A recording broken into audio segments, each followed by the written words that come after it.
You're listening to School Counseling Simplified, a podcast with easy-to-implement strategies for busy school counselors. Here's your host, Rachel Davis from Bright Futures Counseling.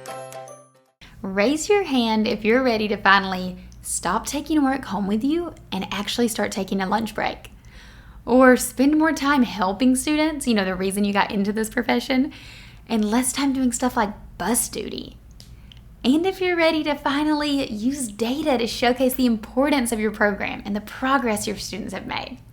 If any of those things sound like you, then I have got the ultimate solution for you, and that is my stress-free school counseling course.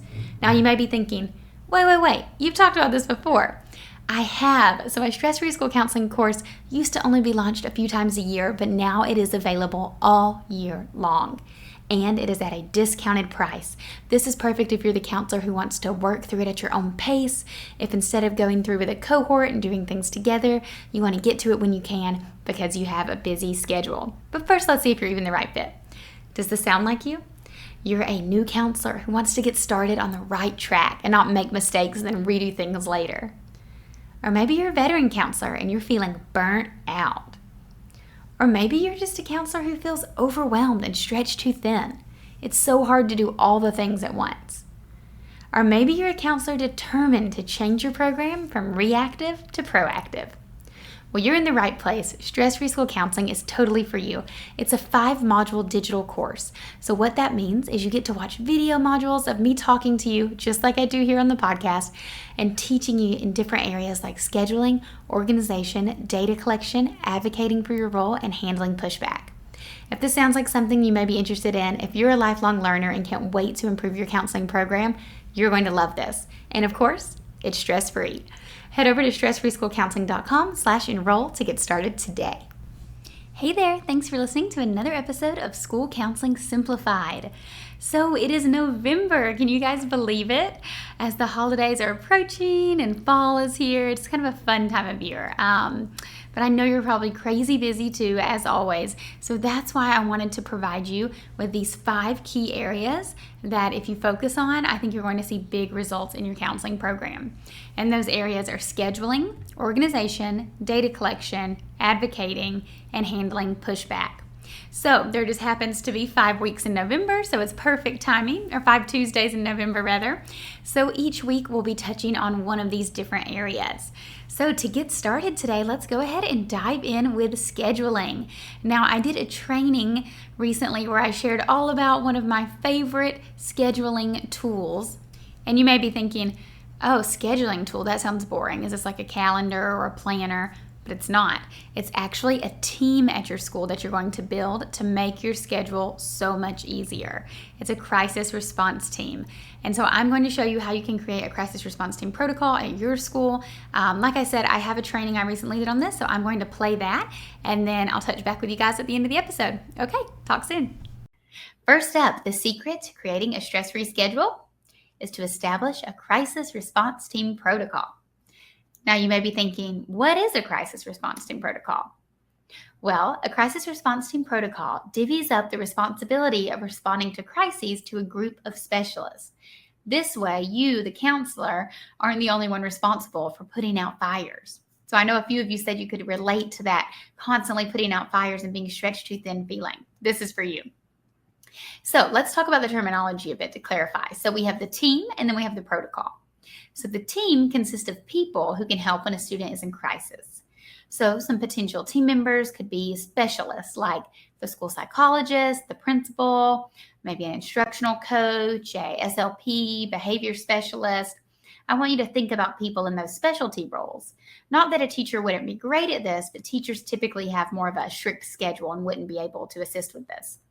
So what it is, the protocol determines who's going to be responsible for doing what at which time.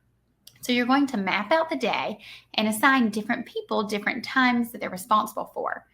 This is going to be when they're on call if a crisis occurs. And then you can color coordinate your calendar to indicate who has which shift. So let's take a look at what it looks like in action. So here's a day, and you can see here it's color coordinated depending on who's responsible for responding to a crisis during that time. So you, the counselor, are there at noon and you're in that peach color. Then you can see the school psych has the morning shift. The principal has 2 shifts, one in the morning and one in the afternoon. The behavior specialist has a shift, and the speech language pathologist has a shift. So what would happen is if a student's having a crisis, you know the feeling, right? Someone is having a crisis and you're in the middle of a small group, but you get a call on your walkie-talkie and they're like, hey, counselor, someone's having a meltdown. We could really use your help. So you're like, oh, what do I do? In the group early and go? And you flee your group and you head there because you have to respond to the crisis, right? Not necessarily. This is a better solution. What you could do instead is have designated times to divvy up the responsibility. So let's say a crisis happens at 9 a.m. Well, you check the schedule. Oh, that's when the school psych is on call. They respond to the crisis. This allows you to continue with any small groups, individual sessions, or class lessons that you already have committed to. If it occurs during your time, that's when you respond. Now, you may be thinking, well, there's not a crisis every day, and I certainly hope there's not. Some of your schools, perhaps. But if it's a day that you don't have a crisis, you might be thinking, what do I do during that time? You're just simply on call, and you can use that time to catch up on some lesson planning, send some emails, or just take a lunch break. Now, there are a few things to consider. So first, you want to stay flexible and treat this on a case-by-case basis. So you could sub out who responds depending on their relationship with the child. So what I mean by that is, let's say that you've been seeing a student for individual counseling for 6 weeks, and you know them really well. You know their background and their family situation. And let's say that your time is that noon time. Well, that student's having a crisis at 9 a.m., and that's the time when the librarian is supposed to respond. Well, if they don't have a close relationship with the librarian, or maybe they don't even know the librarian very well, it would be better for you to step in. So I'm not saying you're not going to be there for certain kids, but this is just a general protocol you can refer to on normal days. And get creative with team members. So this one's so fun. We actually used the custodian at one of my schools. Mr. Art, he knew everyone. All the kids knew him by name, and they were always talking to him at lunch and everything.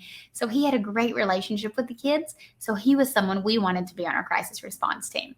So get creative and think about people at your school who would be a good fit for this role. Let's see, we have a couple comments here. Cindy says, totally proposing this to school. Yes. Can you imagine how easy this would be and how this would really help you with your scheduling?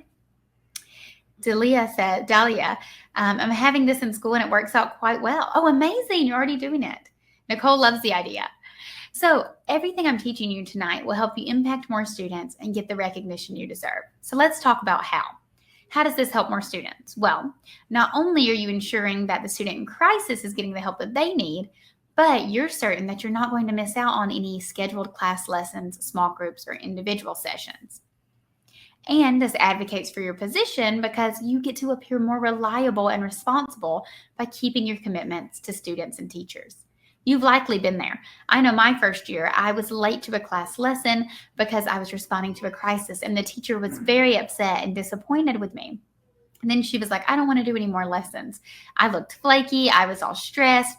She didn't know where I was coming from or what was happening before. But in her eyes, I was just being unreliable, right? So your turn. I want you to jump in the comments and tell me an idea of who could be on your crisis response team. Maria said she's already feeling stress-free. I love it, right? Yeah, I think this is going to be like a really doable idea you guys can start implementing soon. Kylie, school social worker. That is a great one. School resource officer. Yes, Kristen, that's a good one. Blanca said paraprofessional. Another great option. School resource officer. Yes, if you have one, that's great. PE teacher, librarian, receptionist, nurse, librarian. Oh, the librarian used to be the counselor at Haley School. That's perfect. SPED team. Safety officer. Yes, there are so many. A PBIS coach. That's excellent. And then as part of the protocol, so once you determine who's on your team, then you can establish the protocol. And that's going to vary at every school, but you're going to sit down with the team and you're going to determine who's going to do what when and what the order of operations is or what the protocol is. So maybe there needs to be some training in place before this occurs. Let's see here. I'm seeing a few comments. I'm going to scroll back up here. Someone had a question. I don't know how this would work. We have several crises all day, Michelle said. Yes. So, it's just supposed to help the situation. The bigger the team, the better, because then you can spread out the duty. You could even have like a on-call person who's kind of like a backup. They're not on the daily schedule, but if there happens to be 2 crises at the same time, they're kind of like the person who jumps in to assist.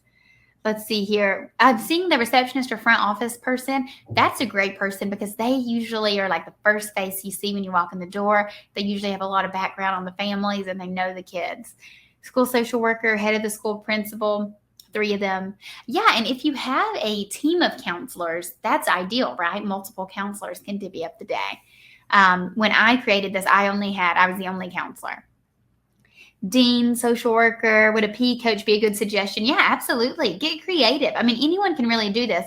I would say anyone except the teachers. The teachers are going to be a little harder because they have a stricter schedule. So I love this. Nicole likes the idea to make shifts. Jennifer, do you have any suggestions for cranky union employees that will say this is outside of their contractual duties? Yes. So I would start by talking with your principal and figuring out, you 2 could brainstorm who some potential team people could be, and then, maybe ask for volunteers and then go from there. You may be surprised. I think everyone has, a heart and desire to help the kids, but we just need to present it in a way to get them on board. Let's see here. And our principals will say we are much too busy. Yeah, it is a challenge. Let's see. I'm interested in how non-counselors will respond to crisis, what the protocol will be, and what their roles will be. Yes, like I mentioned, you would want to do a little training in advance. Will you discuss what the role looks like when someone other than the counselor is addressing a crisis? So I'm seeing a lot of questions on this. Basically, I wanted to introduce the idea of the team to you, but the protocol is something you're going to have to get together with your team to develop as a school site on what you're going to do. So are they just going to help the student with some coping strategies until someone who's more trained can relieve them? That's an idea. Or you could train them to, respond to the crises. But I think the basic level here is to equip everyone on the team with an understanding of how to review some basic coping strategies so they can de-escalate the situation until someone more qualified can step in. Okay, awesome. So a lot of questions there. I want to move on. Let's see. Establishing a crisis response team protocol allows you to feel less scattered and more in control, which makes you feel calm and confident to best serve your students. And that's how we want to show up every day. Hey guys, I hope you found that training super helpful. I hope you're feeling so inspired to start a crisis response team at your school, and I cannot wait to hear who you're considering having on it as potential members. Send me a DM on Instagram at Bright Futures Counseling. I would love to know how you're building your crisis response team. Such good stuff. Your schedule is going to feel so much better. You're going to be, putting out fires less, and you're going to be able to commit to your class lessons and not get behind on your small groups, knowing that your crisis kiddos are taken care of at the same time. It's a really powerful tool, and I can't wait to see you guys put it into action. So a couple things. I have a freebie for you that you're going to love. If you like this topic, if you want to learn more about scheduling, I have a stress-free scheduling toolkit for you. I'll link to it in the show notes. And also, if this interests you, then you are going to love my Stress-Free School Counseling course. So Stress-Free School Counseling is a course that I've created for school counselors, and Module 1 is all about scheduling. The Crisis Response Team Protocol is just one of the many scheduling tricks and tips I share in this module, which is only 1/5 of the whole course. So there's packed full of good things, all applicable strategies that you can implement at your school site right away to help you reach more kiddos and get that recognition that you totally deserve. If you're interested in that, go over to stressfreeschoolcounseling.com/enroll. We'll link to that in the show notes as well. Okay, guys, talk next week. Thanks for listening to School Counseling Simplified. You can find the links from today's episode in the show notes. If you'd like to connect with Rachel, she's on Instagram and Teachers Pay Teachers at Bright Futures Counseling. Be sure to subscribe to the podcast so you don't miss any episodes of School Counseling Simplified. Talk to you next week.